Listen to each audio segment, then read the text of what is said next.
And for letter C natin, G times H of X. Okay, equivalent lang to sa G of X multiplied to H of X. And then, substitute the values.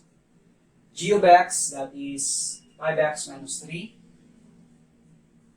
times H of X, which is X squared plus 4X minus 2.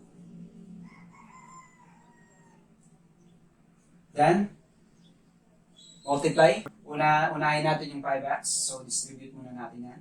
5X times X cubed, X squared, that is 5X cubed. 5X times 4X, that is 20X. 5X times negative 2, that is negative 10X. Then, ito naman yung distribute natin. Negative 3 times X squared, that is negative 3X squared. Negative 3 times 4X, that is negative 12X. Then last, negative 3 times negative 2, that is positive 6. Then, combine like terms lang. Copy lang natin to. Wala siyang kaparehas dyan. Then, yung 20 and yung 10. Ay, nagkamali pala tayo dito. 5X times 4X, that is 20X squared pala siya. Okay, sorry.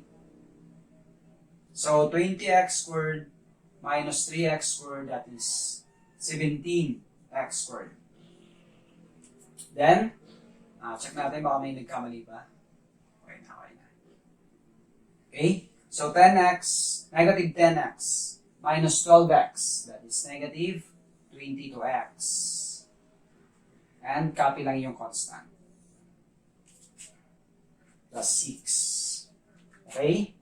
So, therefore, G times H of X is equal to 5X cubed plus 17X squared minus 22X plus 6. Okay?